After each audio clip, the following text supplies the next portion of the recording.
Escola dominical, feita pra mim, pra você. Espaço pra crescer e a Bíblia conhecer, sempre junto com você. Escola dominical, feita pra mim, pra você. Espaço pra crescer e a Bíblia conhecer, sempre junto com você. Graça e paz a todos que nos acompanham aqui no canal Palavra Viva e Fiel. Vamos para o estudo da nossa quinta lição deste trimestre, na revista da CPAD Adultos.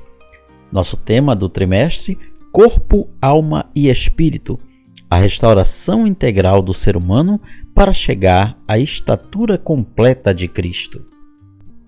Nossa lição tem por assunto a alma, a natureza imaterial do ser humano. O texto áureo está em Mateus capítulo 10, versículo 28. Não temais os que matam o corpo e não podem matar a alma. Temei antes aquele que pode fazer perecer no inferno a alma e o corpo. A verdade prática nos diz que cuidar da alma é uma atitude fundamental para uma vida cristã estável e uma eternidade de alegria e paz.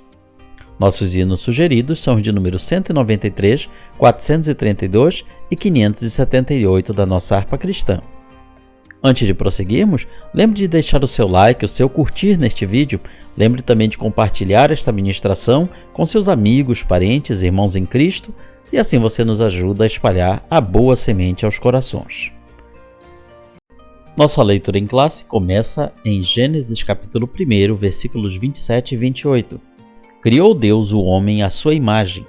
A imagem de Deus o criou. Macho e fêmea os criou. E Deus os abençoou, e Deus lhes disse: frutificai, multiplicai-vos, e enchei a terra, e sujeitai-a. E dominai sobre os peixes do mar, sobre as aves dos céus, e sobre todo animal que se move sobre a terra. Continuamos em Gênesis capítulo 2, versículos 15 a 17. E tomou o Senhor Deus o homem, e o pôs no jardim do Éden, para o lavrar e o guardar. E ordenou o Senhor Deus ao homem, dizendo: de toda a árvore do jardim comerás livremente, mas da árvore da ciência, ou conhecimento do bem e do mal, dela não comerás, porque no dia em que dela comeres, certamente morrerás. Finalizamos aqui no nosso texto áureo, Mateus capítulo 10, versículo 28. Não temais os que matam o corpo e não podem matar a alma. Temei antes aquele que pode fazer perecer no inferno a alma e o corpo. A introdução nos fala que na primeira lição apresentamos um conceito preliminar da alma, demonstrando seu lugar na tríplice constituição do homem. Vimos que junto do espírito e inseparável dele, a alma compõe a parte imaterial ou espiritual do ser humano, que torna uma pessoa, criado à imagem de Deus. Nesta lição, buscaremos nos aprofundar no conceito e distinção da alma, estudando seus atributos e sua importância no relacionamento com Deus e com o próximo. Primeiro tópico: atributos da alma. Primeiro item: de volta ao Gênesis. A parte imaterial do ser humano é o que mais o diferencia dos animais, como bem evidenciado na criação. Ou seja, os animais eles têm apenas matéria. Eles não têm nenhuma parte que seja imaterial, que seja não matéria. Já o ser humano é diferente. Ele tem uma parte material e outra parte não material. O homem é um ser pessoal criado à imagem de Deus, com autoconsciência e autodeterminação, coisas que os animais não possuem. Eles obedecem aos seus instintos, eles não têm uma consciência plena de si mesmos, eles não têm uma autoconsciência, eles não têm o que nós chamaríamos de eu. O Criador fez do homem seu representante, dando-lhe poder de governo sobre toda a obra criada. Então, Deus entrega este poder em parte ao homem. Encham a terra, sujeitai-a, ou seja, dominai-a, controlem a terra, coisa que ele não fez com os animais. A sua capacidade de administração, compreensão e decisão moral é resultado do caráter consciente e autônomo da alma humana. Portanto, a alma é o que dá vida ao nosso corpo, a alma é o nosso eu, sem o nosso corpo. Isso é exemplificado originalmente na aptidão de lavrar e guardar o jardim, discernir entre o certo e errado e fazer escolhas, e dar nomes aos animais. Tudo isso são atributos da alma manifestos através do corpo. A parte afetiva do homem é demonstrada na afirmação divina da necessidade de uma companheira e na expressão de satisfação de Adão ao receber Eva, que alguns eruditos consideram ser a primeira composição poética da história humana, as palavras de Adão ao ver Eva. Segundo item, entre o espírito e o corpo. A alma do homem é sua personalidade ou distintivo pessoal. A alma do homem é o seu eu. Não é, como dizem por aí, é um fantasminha que sai da gente quando a gente morre. Não, não é isso. A alma é o eu, só que sem o corpo. Os três principais atributos da alma são emoção ou sentimento, razão ou intelecto e volição ou vontade. Sentimento, intelecto e vontade. Os atributos do ser humano que o tornam uma pessoa. O que nos torna uma pessoa não é o nosso corpo. O nosso corpo é o instrumento que a nossa alma imaterial usa para se comunicar, para interagir neste mundo material. Portanto, a alma é a sede, o centro dos afetos, raciocínio, impulsos, desejos e decisões. O ser humano emprega esses atributos em sua comunicação com Deus e com o mundo físico, principalmente seus semelhantes. Para ter comunhão com Deus, a alma se serve do espírito. Para comunicar-se com o próximo, o veículo que a alma usa é o corpo e seus órgãos sensoriais: ouvidos, olhos, pele, nariz, boca. Pode-se dizer então que a alma funciona entre o espírito, que se conecta com Deus, o ser divino, e o corpo, que se conecta com o mundo dos homens. Um certo pregador comparou a alma com uma alavanca, que conforme movimenta-se de um lado para o outro, vai conectando o eu com Deus ou com o mundo físico. O Cântico de Maria, na casa de sua prima Isabel, é uma típica cena dessa tríplice interação e comunicação. A minha alma engrandece ao Senhor, o meu espírito se alegra em Deus, meu Salvador. Ali, Maria fala da sua alma, ao mesmo tempo se conectando com Deus e com as pessoas. Todas as gerações me chamarão bem-aventurada. Todos dirão que eu sou bem-aventurada. Então ali ela está falando tanto do seu relacionamento com Deus, quanto do seu relacionamento com as pessoas. Terceiro item, a alma abatida. Os afetos da alma em relação a Deus são vistos na poesia do Salmo 42, quando o salmista conversa consigo mesmo. Por que estás abatido, ó minha alma? Por que te perturbas em mim? Espera em Deus, pois ainda o louvarei na salvação da sua presença.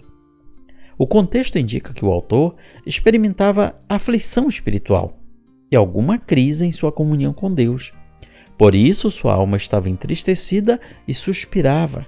Como ele escreve no versículo 2, a minha alma tem sede de Deus, do Deus vivo. Quando entrarei e me apresentarei ante a face de Deus? Ou seja, mostra uma pessoa ansiosa, angustiada por estar na presença de Deus. O Salmo 84, versículo 2, também ilustra essa função da alma, assim como o Salmo 51, no qual Davi fala de sua tristeza e do anseio por um espírito reto, voluntário, renovado, o que devolveria alegria à integralidade de seu ser. Vamos então ao nosso segundo tópico. Primeiro item do segundo tópico: distinção de substâncias. Pois estamos a falar da natureza da alma, imaterialidade e imortalidade. O texto de Mateus 10:28 é um excelente fundamento para o estudo da alma como parte da natureza imaterial do ser humano. Em um só versículo estão profundas verdades espirituais reveladas por Jesus a respeito de nossa psique, que é como chamamos também a alma, relacionadas, algumas delas, a debates alimentados ao longo de toda a história, inclusive no contexto da igreja. Em primeiro lugar, Jesus expõe a clara distinção de substâncias entre as partes material e imaterial do homem. Uma tangível, que é o corpo, o qual pode perecer por ação humana, e outra intangível, a alma, que não pode ser destruída pelo homem. Então, aqui está a doutrina da imortalidade da alma, ou, tecnicamente melhor chamando, a imperecibilidade da alma. Ou seja, a alma ela sobrevive à morte do corpo. Não é como creem os ateus e incrédulos, de que morreu, acabou tudo. Morreu o corpo, morreu a alma. Jesus está querendo dizer justamente o contrário. O corpo morre, mas a alma não morre. A alma sobrevive à morte do corpo. É diferente do que ensinam também alguns grupos, como Adventistas do Sétimo Dia e Testemunhas de Jeová, por exemplo, que são aniquilacionistas. Eles acreditam que a alma é aniquilada ao morrer o corpo, ou seja, deixa-se de existir. Contraditoriamente, eles falam em sono da alma, só que para ter sono da alma, a alma precisaria continuar existindo. E na verdade a doutrina deles não crê que a alma continue existindo. Então é até uma desonestidade doutrinária da parte deles, já que falam de uma coisa que não creem. Mas o corpo, a alma fica dormindo na sepultura. Mas para isso a alma teria que existir, que continuar existindo. Só que na doutrina desses grupos religiosos, a alma não existe. Não existe mais a partir do momento que ela morre. O corpo morre. Então veja que a doutrina do sono da alma, ela precisa da doutrina da imperecibilidade da alma, que é o que Jesus está falando aqui. Ela não se encaixa no aniquilacionismo. Nesse ponto, é importante observar que em vários textos das Escrituras, a parte imaterial é representada ora pela alma, ora pelo espírito. Então, espírito e alma são palavras que falam de quê? Da parte não material do ser humano. Nesses casos, as referências sempre abrangem ambas as substâncias, devido à sua inseparabilidade. Ou seja, alma e espírito estão entrelaçados de tal maneira que parecem ser um só, embora sejam coisas distintas. Segundo item, imaterialidade e responsabilidade pessoal. Ao tratar do perecimento da alma e do corpo no inferno, Jesus refuta as concepções antropológicas materialistas existentes desde a antiguidade. Em tempos modernos, nós temos, por exemplo, o marxismo, que prega que o homem se resume à matéria. O marxismo ele é materialista. Ele ignora a existência de uma alma consciente após a morte. Essa ideologia ateísta nega a pecaminosidade e a responsabilidade moral do indivíduo. Considera que o mal é estrutural, que a culpa é da sociedade, que as pessoas individualmente são vítimas de estruturas opressoras. O marxismo identifica pecados sociais, mas não individuais, diferente do que a Bíblia faz, que ela mostra o pecado tanto como algo coletivo, como também individual. Esse engano desconsidera a necessidade de arrependimento, conversão e salvação pessoal, e mantém as almas de seus adeptos no caminho da perdição eterna. Então, o marxismo materialista, o que ele faz? Ele ensina às pessoas: você não é culpado do que anda fazendo. Você comete coisas erradas porque a sociedade faz você cometer. Mas você é bom. Você é bom por natureza. Se você comete algum mal, a culpa é da sociedade, não é sua. A Bíblia não ensina isso. Ela ensina que todos pecaram e estão destituídos da glória de Deus. Portanto, todos têm culpa pelos seus pecados. Toda ideologia que promete soluções absolutas para os problemas do homem por meio de doutrinas sociais, políticas ou econômicas, acaba incorrendo nesse mesmo erro. Esquece da responsabilidade individual e pessoal das pessoas, dos indivíduos. Terceiro item: materialismo e teologia. A visão materialista da natureza humana vai além das questões político-ideológicas. Afeta também a teologia, principalmente quanto à missão da igreja, a ortopraxia, isto é, a prática correta. No campo teológico, o marxismo materialista inspirou a teologia da libertação, que, ao contrário do que possa parecer o nome, não tem nada a ver com libertar do pecado. No protestantismo, esse mesmo marxismo materialista criou a teologia da missão integral. Ambas essas ideias se alimentam de concepções socioeconômicas e políticas comuns ao marxismo, que, por sua vez, tem como fundamento o ideário materialista e crítico. Esse ideário busca tirar Deus do cenário humano e instigar as lutas de classes, ou seja, colocar todos os problemas da humanidade como resultado e, ao mesmo tempo, como sendo solucionáveis por lutas de classe. Ricos contra pobres, héteros normativos contra homonormativos, pessoas de uma determinada etnia contra outras, e assim sucessivamente. Ou seja, o marxismo materialista, ele coloca os problemas como um coletivo que somente a luta de uma classe contra a outra iria resolver. Com isso, se descarta o papel da alma na questão humana e a questão do pecado. Toda negação da condição pecaminosa do homem é, no mínimo, um ateísmo prático, independentemente do viés que assuma. Algumas correntes teológicas contemporâneas reinterpretam as Escrituras com base em vertentes da teologia da libertação e compartilham do mesmo campo de distorção e confusão espirituais. Essas correntes teológicas acabam conflitando com a sã doutrina, que é essencial para a salvação da alma. Terceiro tópico: alma renovada e submissa a Deus. Primeiro item: edificação e saúde. A estabilidade de nossa vida cristã e nosso destino eterno dependem de como cuidamos de nossa alma. A oração é um meio eficaz para nos livrar da ansiedade, um transtorno de dimensão global. Sim, a ansiedade é a doença do nosso século. E com uma alma afastada de Deus, nós acabamos ficando mais propensos à ansiedade. Portanto, lancemos sobre Deus nossas dificuldades, nossas dores, nossas ansiedades, e assim nossa alma ficará calma, ficará quieta. Não quer dizer que a gente vai ficar alienado dos problemas. É saber que o problema está ali, ele existe, ele demanda uma solução. Algumas coisas nós podemos fazer, outras não. Tem que ser a cargo de Deus. Mas, de qualquer maneira, nós não nos deixamos dominar pela ansiedade. Deus nos dá a sua paz, protege nossas emoções e pensamentos e nos guia no caminho de sua vontade. Nossa parte é alimentar nossa mente apenas com o que edifica.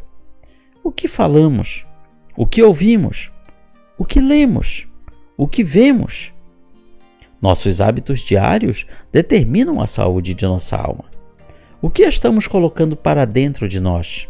Às vezes cuidamos tanto da nossa alimentação física, e é importante que façamos isso, mas não cuidamos da alimentação da nossa alma. Como estamos alimentando a nossa alma?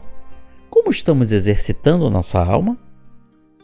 Segundo item: purificação e renovação. Ainda quanto aos cuidados da alma, a Bíblia nos adverte dos maus pensamentos, os desejos impuros e perversos, e as intenções e inclinações malignas. Tudo isso pode vir à nossa alma através daquilo que lemos, através daquilo que vemos, através daquilo que experimentamos. Portanto, devemos tomar muito cuidado com estes estímulos corporais que podem levar a nossa alma a ficar muito longe de Deus. Devemos purificar e renovar nossa alma, para que sejamos transformados e experimentemos a boa, agradável e perfeita vontade de Deus, vivendo em santidade e temor.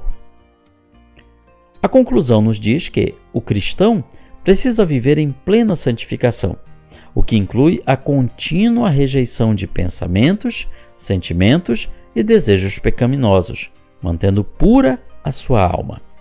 Atribui-se a Lutero a frase que diz: "Não podemos impedir que os pássaros voem sobre nossas cabeças, mas podemos impedir que façam ninho sobre elas." Com isso, findamos o resumo do estudo número 5 da lição da CPAD deste trimestre, a alma, a natureza imaterial do ser humano. E na sua igreja local, na sua escola dominical, você vai aprender muito mais. Comente, curta, compartilhe este vídeo, nos ajude a espalhar a boa semente aos corações. Que Deus nos abençoe.